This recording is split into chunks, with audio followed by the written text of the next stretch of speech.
Ada yang tahu apa arti Lailatul Qadar? Untuk memahami tentang makna daripada Al-Qadar, kita rekomendasikan agar kita membaca kitab-kitab tafsir, misalnya Ibnu Katsir, atau tafsir Al-Qurtubi, atau tafsir At-Tabari, atau Al-Baydawi, dan sebagainya, untuk menambah pemahaman kita. Baik, kita akan mengkaji tentang apa makna Al-Qadar menurut para ulama. Minimal, pemirsa yang dimuliakan Allah, Al-Qadar itu maknanya ada 3. Minimal ada 3. Yang pertama, Al-Qadar artinya adalah asyaraf.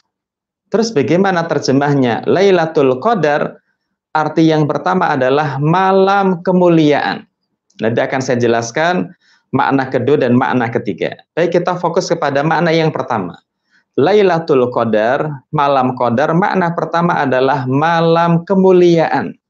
Malam yang penuh dengan kemuliaan. Kok bisa?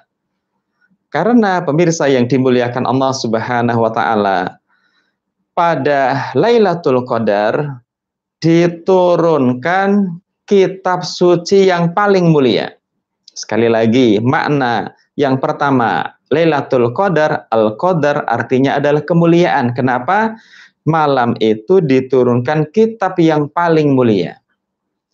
Ibnu Katsir menjelaskan dengan bahasa asyraful kutub. Kita kenal, pemirsa yang dimuliakan Allah, ada kitab Injil, ada kitab Taurat, ada suhuf Ibrahim, ada suhuf Musa. Di antara kitab-kitab yang ada, Al-Quran adalah yang paling mulia. Sehingga Ibnu Katsir menjelaskan Al-Quran asyraful kutub, sebaik-baik kitab. Injil, Taurat, Al-Quran, suhuf Ibrahim dan Musa, yang paling mulia adalah Al-Quran. Ini untuk menjelaskan Lailatul Qadar, Qadar artinya kemuliaan. Lebih dahsyat lagi, pemirsa yang dimuliakan Allah, Al-Quran diturunkan dengan bahasa Arab. Dan bahasa Arab adalah asyraful lughat, semulia-mulia bahasa. Ada bahasa Ibrani, ada bahasa Arab. Kalau sekarang ada bahasa Inggris dan bahasa sebagainya. Bahasa yang paling mulia, asyraful lughat, adalah bahasa yang dipakai di dalam Al-Quranul Karim. Bagaimana tidak mulia, pemirsa yang dimuliakan Allah?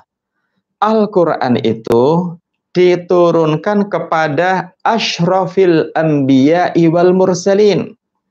Nabi dan Rasul yang tertulis ada Nabi Adam, ada Nabi Idris, Hud, Soleh, dan sebagainya. Di antara nabi-nabi ini, di antara rasul-rasul ini, yang paling mulia adalah Nabi Muhammad sallallahu alaihi wasallam. Makanya Al-Quran itu diturunkan dengan bahasa yang mulia, kepada Nabi yang paling mulia. Dan hebatnya lagi, pemirsa yang dimuliakan Allah, Al-Quran ini ketika diturunkan melalui dengan wasithah malaikat Jibril. Malaikat Jibril adalah asyraful malaikah.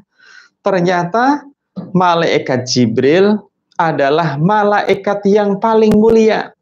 Ada banyak malaikat dan malaikat Jibril adalah malaikat yang paling mulia.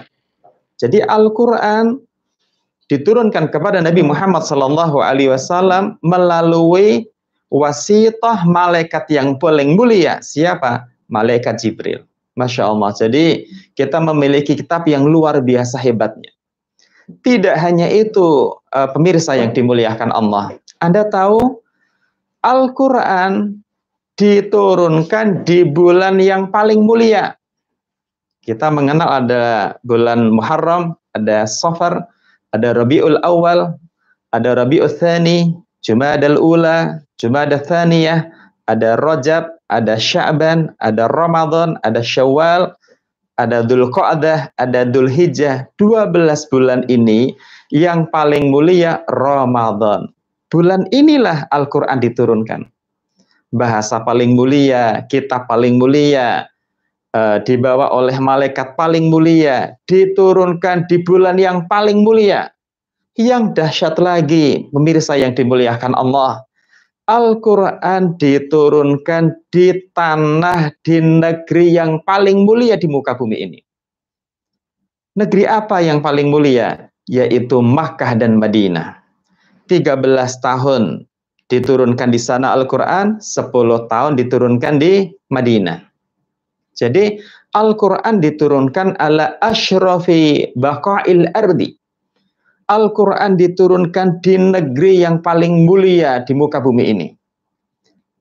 Ustaz, dari mana kok tahu bahwa Makkah dan Madinah negeri yang sangat luar biasa? Di dalam hadis riwayat Ahmad, Rasulullah Shallallahu Alaihi Wasallam bersabda, salat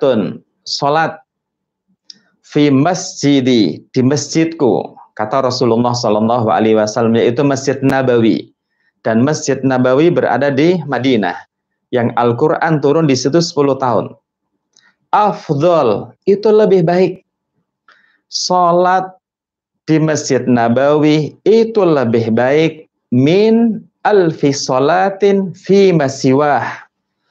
Salat di Masjid Nabawi lebih baik daripada salat 1000 kali fi masiwah, daripada di tempat-tempat yang lain. Illal Masjidil Haram, kecuali Masjidil Haram. Logikanya begini, pemirsa yang dimuliakan Allah. Salat di Masjid Nabawi 1 kali itu lebih bagus daripada salat 1000 kali di masjid kita ini, di Purwokerto, di Banyumas. Nah, yang saya maksud bahwa Al-Quran itu adalah Masya Allah sangat mulia, sangat sempurna. Saya sampaikan lagi dalam hadis Ahmad, salatun fil masjidil haram, 1 kali sholat di Masjidil Haram, yang di situ terletak di Makkah, yang Al-Quran diturunkan di situ 13 tahun, itu afdol, itu khairun, lebih baik, min mi'ati alfi sholatin, daripada 100.000 sholat di masjid yang lain, fi masiwah.